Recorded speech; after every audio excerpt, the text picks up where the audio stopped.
መንእሰይነት ወይ መንእሰይ ማለት ታይ ማለት እዩ ብዝብል አመራር ሓለሉ ጉድለት ግን ትምርትሱ ላፍቶም መናእሰይ ክሓልፍ ኣብ ለይ ምግባር ለሎ ጉድለት ኣብ መናእሰይና ክፍተት ልክል ገይሩ ካልኣይ ኢለ ናቲ መንእሰይ ናባዕሉ ኣከባብራ ቤተክርስትያን በዓላት ክኾን ልግብኦ ህመ እዩ ኢሉ ናለይ ምጥያቅና እሱ ልምፍላ መናእሰይ ሕማቃትና ጽቡቃት ዝበሃሉ ጸባያት እኒአዎም ዶ ክንብል ንኽእል ማረጽ ተምጺናሉ ናመንበረ ሰላማ ደጋፍ ክኾን ልኽእል መንእሰይ ማ ለመንእሰይ ለሓቁፍ መንበር ተልዩ ማለት በነገራችን በቃ ለመንእሰይ ለይሓቁፍ መንበረ ሰላማ ሲ መንእሰይ ኣይድግፎ እዩ አንጎሮ ታዩ ኩኾን ስብከተ ወንጌል ለየስፋሕፍሕ መንበረ ሰላማ ተልዩሲ አይድሊና لمنتاي تامو تاي ديما خالي تاي لحشه طقم كمص توايل ديما منوره سلامات تايش لبهالله بينو درجه وديبنا ناي بيت كريستيان ارثوذكساويነት سمعت كليو نغبر بزي بيتروساويان يبهال بتيغلي يبهال بتيجاندرواي يبهال بلا تريومو بقى تمنسي اب بيت كريستيان زلو فقري كستم زغبرلو منገድታት بጣም تريو ማለት አዋና የለ ሓደ ግዜስ ቶም ዓበይቲ አቦታትናሲ ሽምግልና ከም ዘለውን ይርስዕዎ ይመስለኒ ክትክእ ዝኽእል መን እዩ መንእሰይ እዩ ጽባሕ ንጎታ ዓይነት መንእሰይ እዩ ክርከብ ዝብል ክሕተት ብስሩ ዓብይ ሰፊሕ ዲስከሽን ክግበረሉ ክኽእል እኒኦ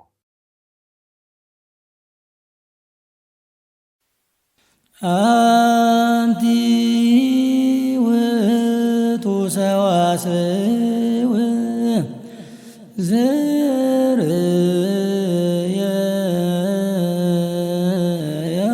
زريا قول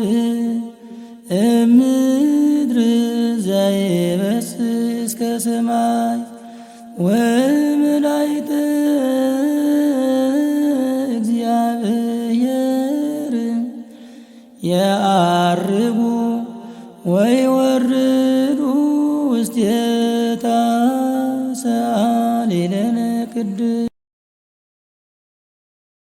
በስመ አብ ወወልድ ወመንፈስ ቅዱስ አሐዱ አምላክ አሜን። እዚ ሰዋስው ሚድያ እዩ። ሰዋስው ሚድያ ኣብ ኦርቶዶክስ ተዋህዶ ቤተክርስትያን ናይ ዶግማ ቀኖና ስርዓት ትውፊት ክሕሎ ብቐዳምነት ዝሰርሕ ሚድያ እዩ ሰዋስው ሚድያ። ሰዋስው ሚድያ ኣብ ዩቱብ ቻነልና ከምኡውን ኣብ ፌስቡክ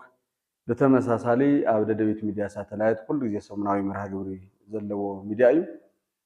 ሰዋስው ሚድያ መሪፅኹምና ስለተኸታተልኩም ካብ ልቢ ነመስግን። ሎማዓንቲ ሓደ ርእሲ ሒዝና ሓደ ጋሻ ኣብ ስቱድዮና መቐለ ዝርከብ ስቱድዮና ተረኺብና ኣለና። ናይ ሎማዓንቲ ርእሰ ጉዳይና ክኾን ዝኽእል መንእሰይን ቤተክርስትያንን ዘተኮረ ርእሲ ጉዳይ እዩ። ኣብዚ ርእሰ ጉዳይ እዚ ድማ ሓደ ጋሻ ዓዲምና ኣለና። ጋሻና መምህር ክብሮም ካሳ ይኾኑ ብዛዕባ መንእሰይነትን ቤተክርስትያንን ዘተኮረ ቃለ መሕተት ክንገብርና ጻንሕትና ምሳኹም ይኹን። መምህር ኳዕ ዳሕና መጻኻ ኳዕ ዳሕና ጸናሕካ ብርግጽ ብዙሕ ግዜ መምህር ኣፍታ ቅዱስ ቤተክርስትያን ካብ ዘለውና ዓንቁ መናእሰይ ገልገልቲ ኢኻ ስለ ባዕልኻ ብዙሕ ኣይትዛረብን እሞ ኣነ እኳ ስኩለካ ደለ ይኮነን እስቲ ሰዋስው ሚድያ ጻውዒት ጌርና ልካ ሽልካ ፈቃደኛ ኾንካ ስለዘመጻ ነመስግን እሞ እስቲ ሰላምታ ክትዕድል ግበካ ቶረት ያበለይ ሰላም እግዚአብሔር ምስ ኩላትና ይሁን አምላከ ቅዱሳን ልዑል እግዚአብሔር ለሰዓት እዚኣ በህይወት ልረብህ ልጠቅም ነገር ልክንነጋገር ስለልረድአና ሰዋስው ሚድያም እዚ ልክንነጋገር ጻውዒት ስለልገበርኩም እግዚአብሔር ዕድሜ ይጠና ይሃብልና ይኽብረለይ።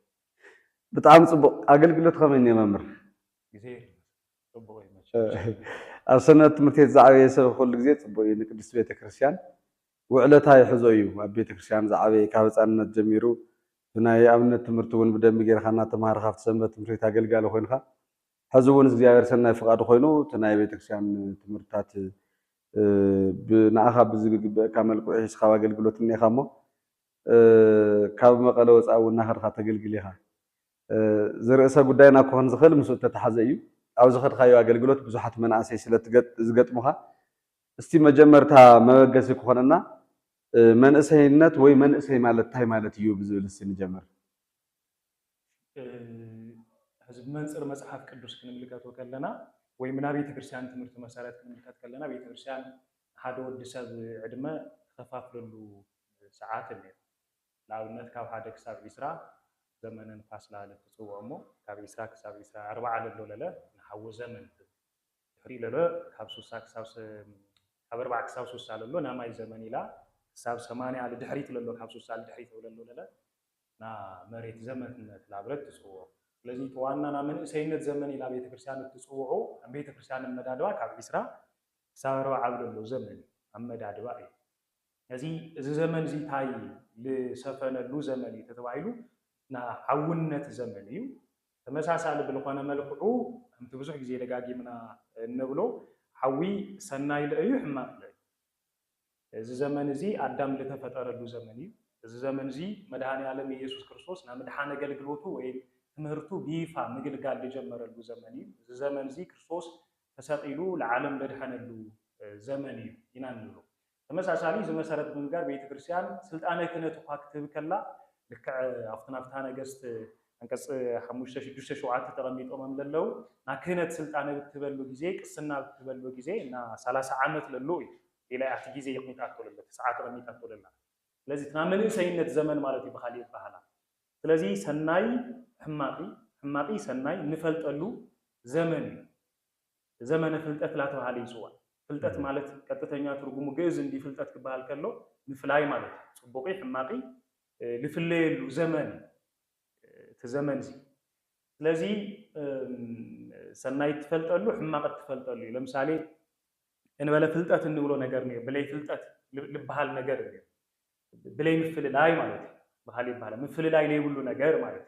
ስለዚህ ና ክርስቶስ ለምሳሌ ስለ ስጋዊ ክንገር ከሎ ይዝልልዓል መለኮት ምስጋ ስጋ ምስ መለኮት ምስተዋደስ ፍልጠት ይብሉ ይንብል ታይ ማለት ምፍልላይ ይብሉ ማለት ፍልጠት ክባሃል ከሎ ቀጥተኛ ትርጉሙ ሲ ሕማቂ ጽቡቂ እንፈልየሉ ጊዜ ካህን ብ30 ዓመቱ ተባይሉ ግለጸሉ ነገር አነ እየምባል ሕማቂ ጽቡቂ ባዕሉ ፈልዩ ልፈልጠሉ ጊዜ ለምሳሌ ላው አዳም ክንኸድ ከለና ኣብ ፕሮግራም ቤተም ልግለጽ በሰፊሑ አዳም ብ30 ዓመቱ ተፈጠረሉ መሰረታዊ ምክንያት ታዩስ ሓደ ትርጉሙ አነ ክብል ልኽእል ጽቡቂ ሕማቂ ፈልዩ ልፈልጠሉ ጊዜ ሰዓት እዩ ስለዚህ በዚ ዘመን ዚ ሰባት ጽቡቂ ሕማቂ ልፈልጥሉ ሰዓት ይሞ ና 30 ዓመት ና መንእሰይነት ዘመኒ ጊዜ ላተዋለ ይጽዋዕ ማለት ስለዚህ ዘመን ዚ ወይ ንባኽለሉ ዘመን እዩ ወይ ሰናይ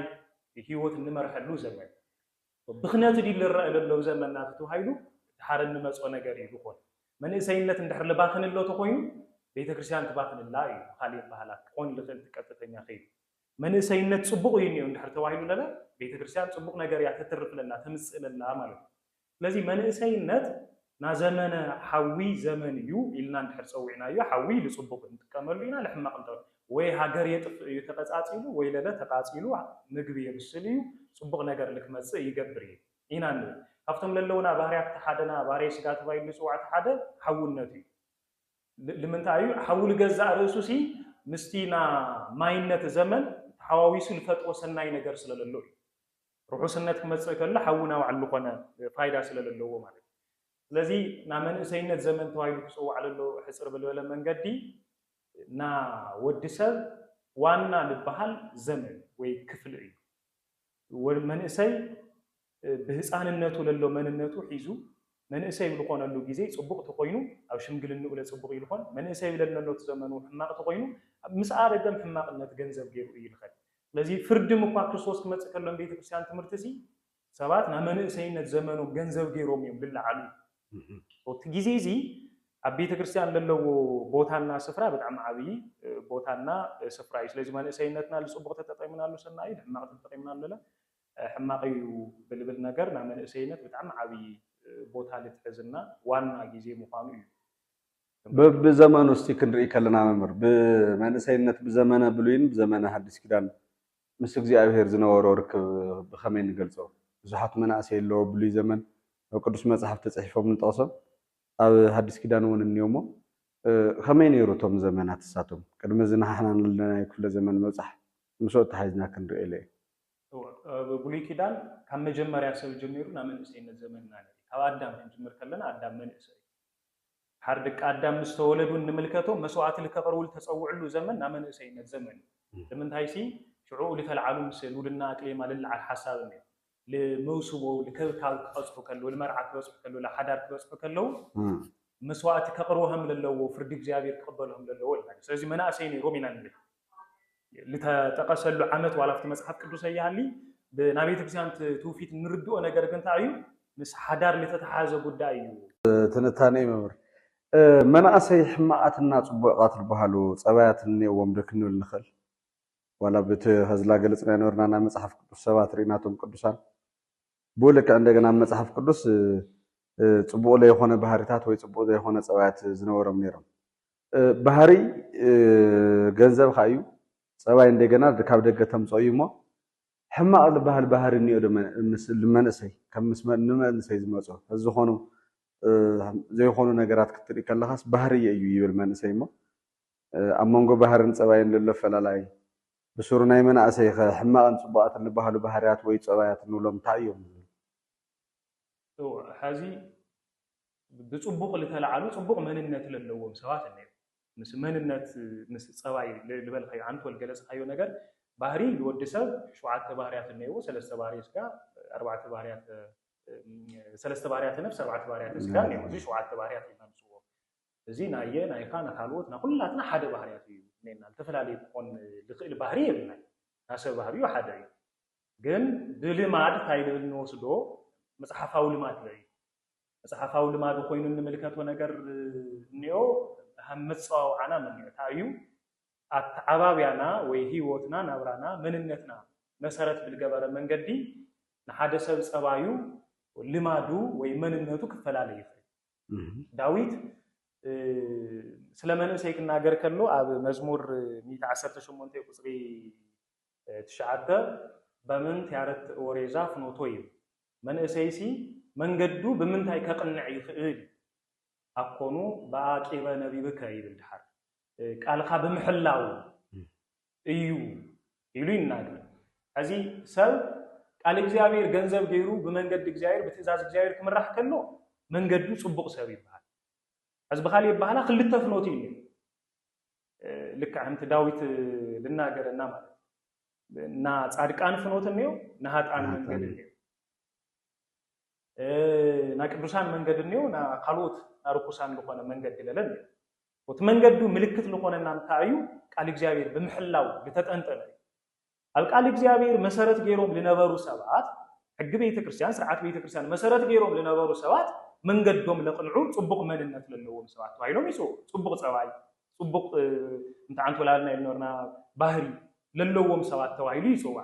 በኻሊ ባህላ መስባህሪ ክትግለጽ ከሎ ታይ ማለት እዩ ስለሎ ለተዋሃበና ናስጋ ባህሪ ህምለሎ ኮይኑ ሲ ግን ስጋዊ ግብርና ወይ መንፈሳዊ ግብርና ለተቀየረ ቆንከሎ ታ ነፍሲ ና ቅድስና ህይወት ገንዘብ ክትገብር ላተገባስ ነፍስ ባህሪያ ተቀይሩ ነው از ለምሳሌ አዳም ሰዓት እግዚአብሔር ጥሒሱ ሕግ እግዚአብሔር ጥሒሱ እምነቱ ወጪው ንብልሞ ተተዋሂዎ ለነበረ ለምሳሌ ስጋ ደስ ይብሎ ነው ይሰርሕ ነይሩ ግን ይደኽም ነው ሰናይ ልባሃሉ ነገራት ገንዘብ ይገብር ነይሩ ነው አልገነት ደሐረ ግን ስራሕስ ለድኽሞ ኮይኑ ባህሪው ላይ ተቀይሩ ነው በሙዳቆ ማለት ነው እግዚአብሔር ትእዛዝ ገንዘብ ብለ ምግባሩ ሲ ባህሪያቱ በገዛ ርዕሱስ ልጉስ ቁልና አልተሳደዱ ኮይኑ ወይም ናጉስ ቁልና ገንዘብ ልገበው ለመከራ አልተሳጠህ ባሩ ኮይኑ ለምሳሌ የገነት ከነብር ከሎ ለኃጢአት ለተሳጠህ ምንነት የሆነ ነው ለምድርክ መጽከሎ ግን ለኃጢአት ለተሳጠህ ምንነት ገንዘብ ገዩ ከምንታይ ለመንጨይ ከባል ከሎ ቃል እግዚአብሔር ገንዘብ ብለ ምግባሩ ሰብ ቃል እግዚአብሔር ገንዘብ ከገብር ከሎ ነፍሱ በገዛ ርዕሳት ተርእዮ ምንነት ባህሪ ስለተፈለየ ይሆን ጽቡቅ ታውል ተፈለየ ኮን ከሎ ለምሳሌ ከዚ ዲያብሎስ ገና ካብስር መሰረቱ ቅዱስ ኮይኑ ይተፈጥሩ ንብል ፍጠር ከሎስ ቅዱስ ይነይሩ ሳጥናይ ነው ታርግን ወዲቁ ሐዚ ና ዲያብሎስ ባህሪያት ልፍለጥ እዩ መጀመሪያ ያልነበሩ ባህር ፈጣሪ ኻሊ ባህሪ ሐዝለለው ባህር ኻሊ ነገር በመንጽር እዚ መጽሐፋው ልማድ ተዋይሉ ልጽው አፍቲ ባህሪ ይብል ነገር ልውሰድ በተንዓንቱ ላ ገለጽ ካይ እንደነበርካ ባህሪያት ግን ሓደ ባህር ለና ኮይኑ ይውሰድ ማለት ስለዚህ ሕጽር ብለለ መልኩ ሕማቅ እንውሎ ጸባይ ነው መንነት ነው ቃል እግዚአብሔር ገንዘብ በላይ ምግባር ንጓዓዞ ጉዕዞ ተኮይኑ ህይወት ተኮይኑ እዚ ሕማቅ ጉዕዞ ተባሂሉ ይጽዋዕ ለምሳሌ ምዚ እንልዕሎም መምጣዓን ተላ ተቀስና ይልነበርና ቃኤል ለምሳሌ መንነት ክህል ከሎ ሕማቅ ጸባይ ተባሂሉ ይጽዋዕ ማለት ስለዚህ መንእሰይ ጽቡቕ መንእሰይ ተዋሂዱ ክፍለል ኽእልስ ብምንታይ እዩ ተዋሂዱ መመዘኑ ቃል እግዚአብሔር ይኾን መንገዱ ብምንታይ የቅንት በቃል እግዚአብሔር በመህላው በአቂ በነቢብከ ቃልኻ በመህላው ልብል ነገር ንስ ስለዚህ ቃሉ ለሕሉ ጽቡቕ ይምሎ ቃሉ ለይሕሉ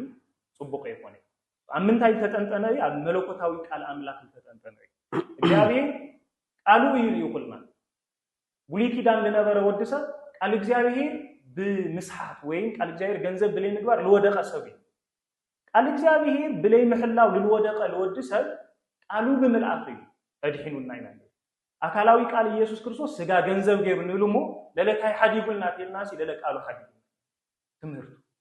ስለዚህ አምንታይ ተጠንጠነ ኢና ወድሰ ህይወት ተተዋዩ አብ መለኮታዊ ቃል አምላክ እግዚአብሔር ቃል አብ ተጠንጠነ ጉዳይ ይሆን ስለዚህ ጽቡቕ እንብሎ ነው ሕማቅ እንብሎ ነገር ነው በመንታይ በቃል እግዚአብሔር ልምዘን ለሕድሕድ እዚ ሕማቅ እንብሎስ በመለኮታዊ ቃል አምላክ እዚ ጽቡቕ እንብሎ ቃል አምላክ ሊቃውንተ ቤተ ክርስቲያን አፍትና ሃይማኖት አቦ መእተው ልመስጧጋ ይባል መወዳቱ በስማዓትና ግዘት ይወደሞ አብመልስ ልመስጧጋ አብ ትርጓሜ ቤት ታይተው ኃይል ግለጽ ነገር ነው እግዚአብሔርስ ካብ ስር መሰረቱ ስለጅምር ለአዳም ለሐው ትእዛዛት ነው ዳርቶም ትእዛዛት ዚአቶም ዲያብሎስ ገልቢጡ አቀሚጡዎም ይይም እግዚአብሔር ግበር ለወሎሲ ዲያብሎስ አይትግበር ላበለ ገልቢጡ እግዚአብሔር ግበር ለበለና ዲያብሎስ አይትግበር እግዚአብሔር አይትግበር ለበለና ለና ግበር ላበለ ይግልጦ ሰንበት አክብር ለበለ ሰንበት አይተክብር ይሉ ዲያብሎስ ሰኒዱ ጽሒፍ ያቀሚጡ ስለዚህ እግዚአብሔር 10 ትእዛዛት ተምለለውና ሁሉሲ ና ዲያብሎስ 10 ትእዛዛት ለነው ለተገልበጡ ማለት ስለዚህ ናሰብ ጽቡቅነቱና ሕማቅነቱ ለፍለ በመምታይ ተተዋይሉ ና ዲያብሎስ ቃል ና ዲያብሎስ ትእዛዝ ለሕሉ ሰብነው እግዚአብሔር ትእዛዝ ለሕሉ ሰብነው ምክንያቱ አዋሃላ ሐሰት ለባህል ዲያብሎስ ከመጀመሪያ እንፈልጦስ ቃል እግዚአብሔር በምግልባጤና እንፈልጦ ገና መጽሐፍ ቅዱስ እንነግነው ዲያብሎስ ና እግዚአብሔር ቃል ላገልበጠ ይናነግነው ለምሳሌ እግዚአብሔር አብገነት ካብለለው እጻት ወይም ዛፋት ፍረታት ሁሉ ብልዑ ካብዚያ ግን ከይተወልዑ ኢሎም ሓንቲ ይኸልቂልዎ ሕማቂ ጽቡቕ ካብተፍል ካብዚያ ከይተወልዑ ኢሎም ሁሉ ብልዑ እዩ ምስ ኢሉስ ብሽምገላ ብሕሾት ላጀመረ ንምልከቶ ዲያብሎስ ታይብማል እግዚአብሔር ሲ አብገነት ካብለለው ዛፋት ሁሉ ከይተወልዑ ደይልኩም ብማል ከይቱ አብገነት ካብለለው ዛፋት ሁሉ ከይተወልዑ ደይልኩም ሁሉ ይበለይ ሓንቲ ይሉ እግዚአብሔር ገና ከጅምር ከሎስ ብሕሾት አፉላ ፈተታ አንደወት ላፈተታ ኢና ንምልከቱ ስለዚህ ዲያብሎስ ሁሉ ጊዜ ና እግዚአብሔር ቃል ላገልበጠ ኢና ንምልከቱ ስለዚህ ግልባጥ እግዚአብሔር ወይ ግልባጥ ሕግ እግዚአብሔር ለሰርሕ ሰብ ሕማቅ መንነት ለለወሰ ሕማቅ ጸባይ ለለወሰ ይባል ምስ እግዚአብሔር ምስ ቃሉ ገንዘብ ገይሩ ለነበር ሰብ ለለ ጽቡቕ ህይወቲ መንነት ለለወሰ ተዋሂ ይስዋ ማለት በጣም ጽቡቕ በካው ካፍተና መንሰይነት ከይወጻና ኣብ መጽሐፍ ቅዱስ ብመንጽር መጽሐፍ ቅዱስ ክንርኢ ከለና ሀዚ በብዘመናቱ ኖሩ መናእሰይ ዘኽብርዎም በዓላት አከባብራ በዓላት ብሉይ ኪዳን ይኹን ብዘመን ሐዲስ ኣብ መጽሐፍ ቅዱስ ስለዘሎ ንምህር ሃላክል ከመይ ይኽበር ነይሮም መናእሰይ ኣብ ቤተ ክርስቲያን ወይ ድማ ኣብቲ ናይ ኦሪት ስርዓት ዝነበረ ስርዓት ኣምልኮ በዓላት ከኽብሩ ከለው ንእግዚአብሔር ዝምልከቱ ሰናይ በዓላት ዝበሃሉ بخمي من قد يخوروا من رماناسي سلا بعلات الملكة بوانا أفتنا ناقدسنا كفل توائل لسوعنا زليواوين للو كفل سلا قدسنا لو كفل زليواوين بحافشة الملكة وتلنا لذا زليواوين سلنا بعلات سلنا قدسنا هيوت صفحي قال لسمو إذا ساعات كان نعرف إسرائيل اللي تيم دحرك للو تمسها سالب لكنا ملكة زي عارف إنك كاتب بدايات النيل هذا بولي كدان شو حتى عبيت بعلات النيل عبيت التوالي حار شامنا يتوائل متوسخ حدا بعل نيل ቶም መጽሐፍ ቅዱስ ተሰኒዶም ካብለለው ግን ሸውዓተቶም ዓበይት ልባሃሉ በዓላት ለምሳሌ እቲ ሁላትና ምሳሌ ለኾነና ተዓቢ ነገር መጀመሪያ ቁጽ ሁሉ ልተጸውዐ ሰንበት ምኽባር ለምልከት ሰባት ሰንበት ይኽብሩዎ ነይሩ ብሉይ ኪዳን ለነበረ ከባብራ ሓዱሽ ኪዳን ካብለለው ከባብራ ንሽይ ይፍለይ ለምሳሌ ሓደ ሰብ አድግተልዩ አድጉለ ከንቀሳቀስ ይፍቀድ አከባብሮም ንሽይ በጣም ክብድ ነገር ማለት መኸረርት ሕግ እዩ هو ኢድን ሕሳብ ስለኸብደሉ ማለት በዓል ስለልኾነ ሰነፍ ስለልኾነ ኢድኻ ተሓፂኻ ንምብላዕ ልገዛ ርሱስ ብጣዕሚ እንትን ልገብረሉ ጊዜ ማለት ከበድቲ እዮም ኣብ ሓዱሽ ኪዳን ተስታውሱ ኮይንካ ክርስቶስ ምስ ደቀ መዛሙርቱ ዝሓለፈስ ጠሚዎም ካብ ግራት ክሓልፉ ከለው ሰንዚ እኽሊ ስንዳይ ሸዊት እሞ ከምዚ ሕሴብ ቢልና ንበልዖ ዶኒዮ ለምሳሌ ስለልጠመዮም ሰሙ ገይሮም ነይሩ تحر تطيقوا ጥያቄ ነው ክርስቶስ بسنبت معلت سي شويت يقرص له فايلو ክርስቶስ ስለደቀ መዛሙርቱ ተخصيص ልብ ዋላይ ጥሜኻ بسنبت معلتي شويت تقرص يفكلك ولا ጥምይ حر حدش كيدان ز ጉዳይ ዝን ተቀየረ ምዃን ክናገር ከሎ ክርስቶስ ሳይልዎሚ ሰብ ምእንታን ሰንበትን በይ ሰንበትስ ምእንታን ሰብ አይተፈጠረ ይሉ ተናገሩም از بعال سب لخبر اللهم سب هيوت لجني اللهم يبي سب لموت اللهم سب خفوا نجار لصرح اللهم أيقون وتنام جمرة لتجلس أنا جرت عيو سنبت للبعال سنبت أخبرهم توعي سنبت كخبروا كلو بولي كده عندنا برا كابرا لتفلي كابرا هذا صبغ نجارك نوصل كلنا بسنبت معلتي إجزاء لجبر اللهم جبر يحسون بيذكرون እግዚአብሔር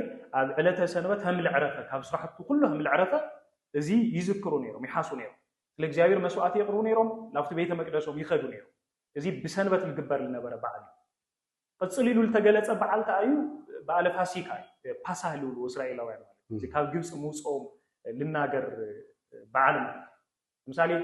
ፓሳህ ወይ ፋሲካ ምሽጋሮም ልዝክሩ እግዚአብሔር هميجيو هملو صوم نصا هم لجبرو مفتنا اوريت زصات معرف 14 للو تاريخ ማለት معرف 15 ተመሳሳል ብልኾነ መልኩ مسؤ ተኻቲቱ ልግለጽ ነገር ነፃ ውጪና እዩ እግዚአብሔር ላው ለዘመናት ፋሲካ ይخورو ነው ፋሲካ ከخورو ከለው ብልተፈለ አይነት መንገዱ አፋሲካ ማልቲ ላበልዑ ላሰተዩ እግዚአብሔር ልገበረሎም ነገር ላዘከሩ ለሐሰው እዩ ለخورو ድሕሪ ለድሕሪ ፋሲካ هم ባለ ቂጣ ናቅጫ በዓል ናዳስ በዓል ዱሉ ነገራት እስራኤላውያን ይخورو ነው አቡሊ ኪዳን ደለው ነው ጽቡቅ እንወስዶ ነገር ታዩ እግዚአብሔር ልዝክሩሉ በዓል እግዚአብሔር ለሐሱሉ በዓል ነው አበከባብሩ ግን ሐዱሽ ኪዳን ስለለው አከባብራ ንሽቴ ተፈለ አከባብራ ይልና እንወስዶ ለሐዱሽ ኪዳን ክንመጽ ከለና ፋሲካ ተዋይሉ ልጽዋ በክርስቶስ ልተቀየረ ምሽጋርና ወይ ፓሳሂልና ንጽውዖ ትንሳኤ ብልብል ነገር ተቀሚጡ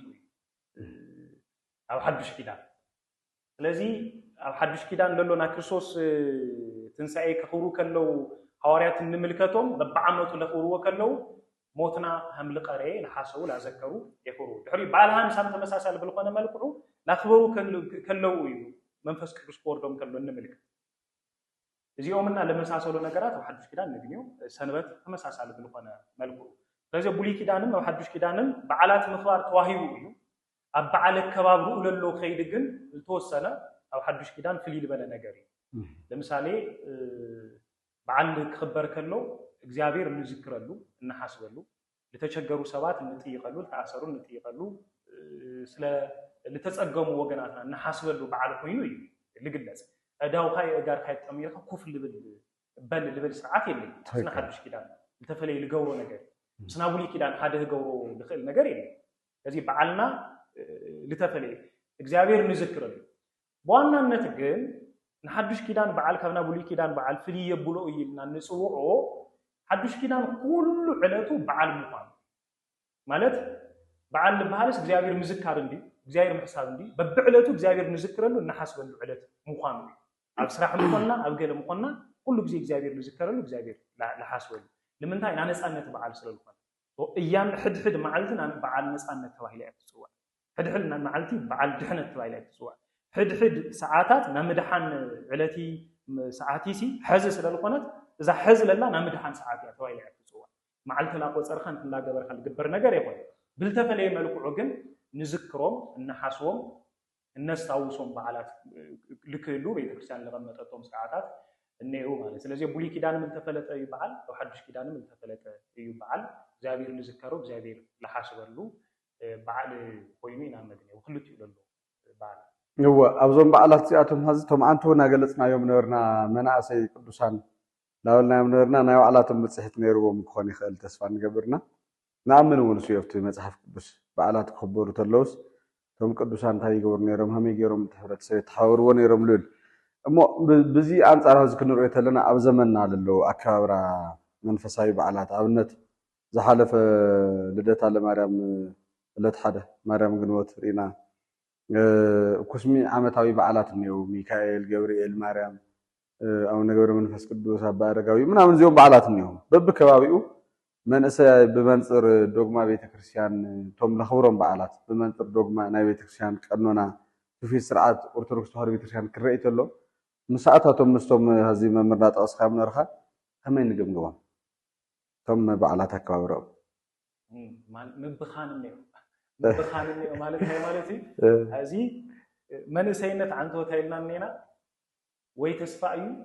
ወይ ሓደጋ እዩ መንእሰይነት ተባኺኑ ንቤተ ክርስቲያን ብጣዕሚ ዓብዪ ፈተና እዩ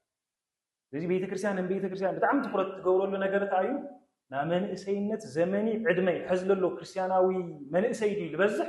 ወይስ ካብ ክርስቲያናዊ መንእሰይነት ውፅእ ዝበለ እዩ ኢላ ክትምዝን ክትኽእል እኒዋ ትኩረታ ሰብ መንእሰይ ክትገብር ክትኽእል እኒዋ ሕዚ ብጣዕሚ ልባኽን ናብ መንእሰይ ጉልበት ልባኽን ናብ መንእሰይ ኣእምሮ ልባኽን ናብ መንእሰይ ተሓሳስባ ክህሊ ክኽእል እዩ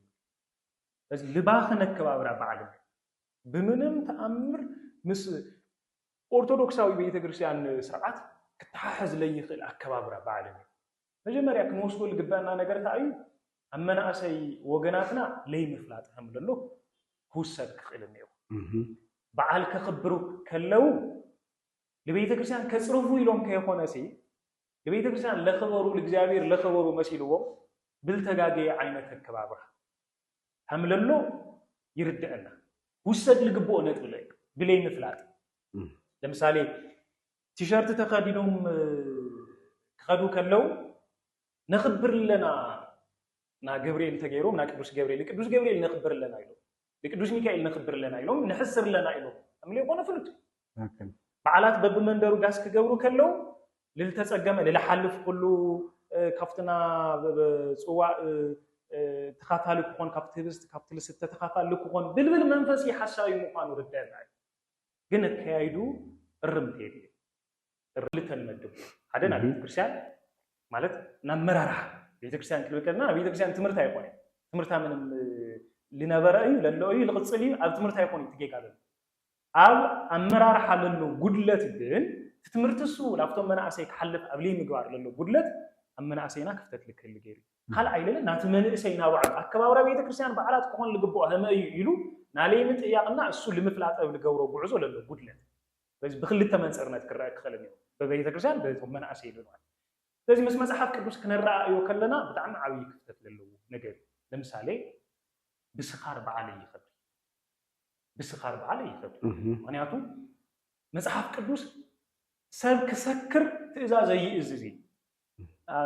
በጣም ምስ ይቅርታ ይገበረለይ ብዙ ጊዜ ደጋጊ መውሎ እየ ምስ መስተል ተሓዝ ነገር ችግር ኮይኑ ለሎ ለምታይ መስለካ ሓዚ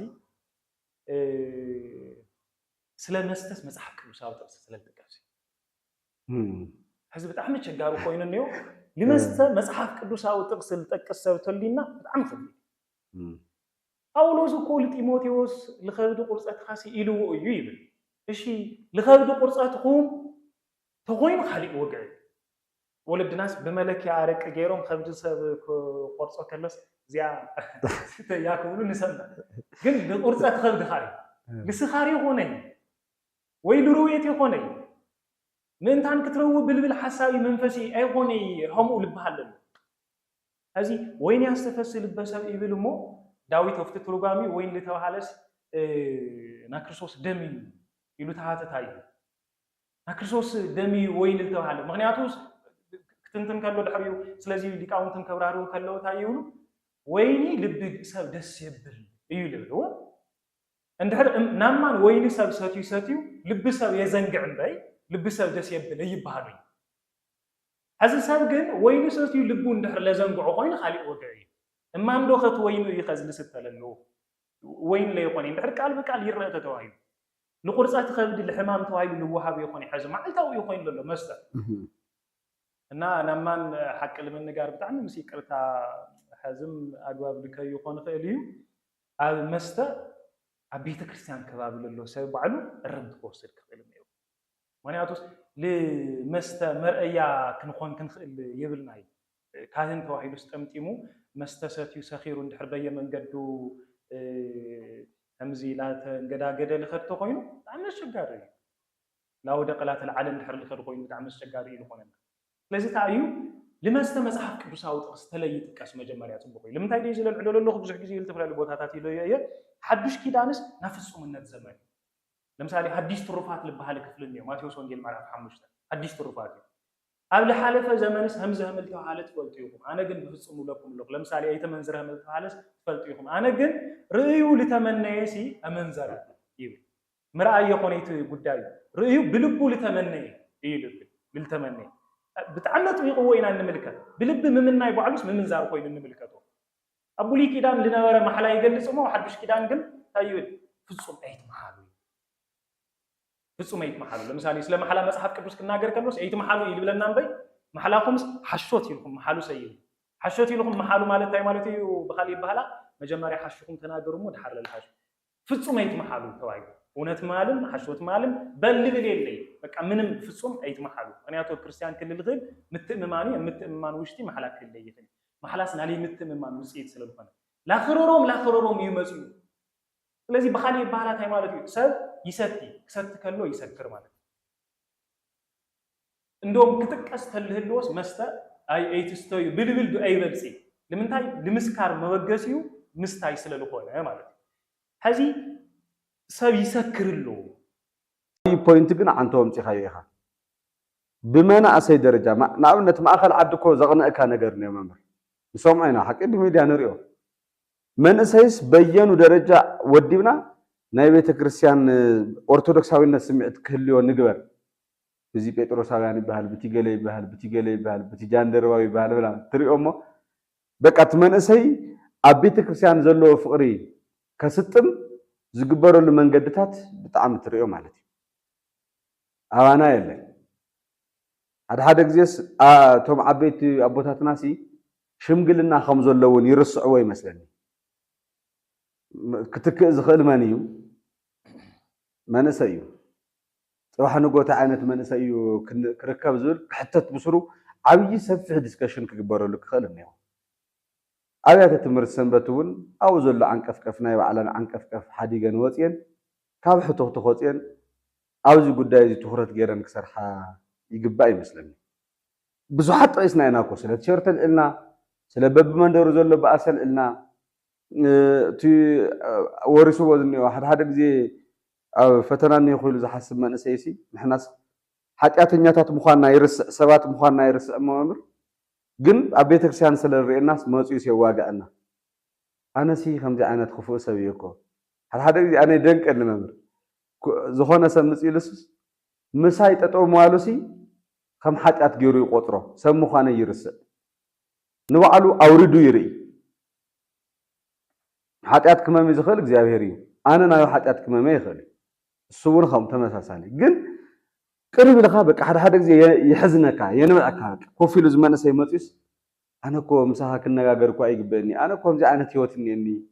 ይብለካ እሞ ትበኪ ፅግዕ ኢሉ ጉዳዩ ዝርድአሉ ሰብ ይደሊ ቤተ ክርስቲያን ምስካየ ህዙናን እያ ቤተ ክርስቲያን ናይ ጨነቆም ሰባት መራገፊት እያ ጨነቆ ፀዎ ሰብ መፅኡ እንትን ዝገብረሉ እዩ ብኸምኡ ደረጃ ዶ ግን ንቕበሉ ኣለና ግን ኣነ ዓብዪ መስመር ክነስምረሉ ዝግባእ ነጥቢ እዩ ስለዚ ከም ሰዋስው ሚድያ እውን እዚ ናይ መናእሰይን ቤተ ክርስቲያንን ዝብል ኣጀንዳ ክንገብር ከለና ናይ ሎማዓንቲ መእተዊ ክኾን ይኽእል እዩ ኣብ ቀፃሊ ኣስፋሕ ቢልና ንሪኦም ነገራት ኣስፋሕ ቢልና ዲስከስ ንገብረሎም ነገራት ክህልው ይኽእሉ እሞ እዚኦም ሕውስ ኣቢልካ መምህር ኣብ መጨረሻ ክትሕልፎ ትደሊ መልእኽቲ ተሃልዩ ያው ብመልእኽቲ ንዛዝ እሽኒ ማለት ምስ ሓደ ቦታት ዝተወሰነ ነገራት ላውጋና ነርና ቅድም ሕዚ መንበረ ሰላማ ካብ ዘለው ቦታት ለ በተለይ ምስ መናእሰይ ዝተተሓሓዘ እና ለመናእሰይ ልኾኑ ልምጥኑ ልውክሉ ጉባኤታት ምዝግጃው ኣብ ልብል ነገር ሳሕ ዘው ዝተዘጋጀዩ ጉባኤታት ያው በቲ ናባዕሉናቶም ኣብያተ ትምህርቲ ሰንበት ፃዕርታት ድኻማት ምዝግጃት ተሞክሮታት ትጋሃታት እዩ መብዛሕትኡ ኣብ መንበረ ሰላማ ታይል ተዘጋጀየ ነገር ኣብ ቤተ ክህነት ታይል ተዘጋጀየ ነገር ቤተ ክህነት ዝጀመሮ ዝተወሰነ ጉባኤታት ምልሎ ሓበሬታታቱ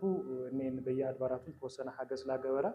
ዝጀመሮም ጉባኤታት ምልሎ ሓበሬታ እኔን أو حليفو جن بعبيو هذه من يسي من مارس تمسين علو نامن ولا سلام دقاف كون لغل من يسي ما لمن يسي حل حقف من ورث اللي مالك بنقرات بكتول لمن يسي لي حقف من ورث سلام أسي من يسي أي دقفوي أنقوله هاي يكون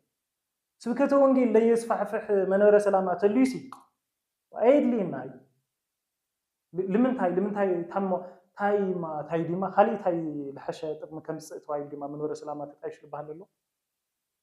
مالت أنا بزح حمزة عينة نجارات من نجار إيفوت تفلت خاجن حتى جزء يتشنكك تولو نجر جراي عتي كامو أو اشتغل له كيفوت يخاتوتو من ورا سلاماتي من ورا سلامات صبغيو زندق فوينا بزهم زقينو فايلو قبل لغي فيلو كفسل البلا بتشا خونيو يسوق أقول نقري لنا وي بليه خوينو لسرح سرحو مجاورة بليه هم تناقد محزو فحت أرتري بلا بليه للو نجار تعاصي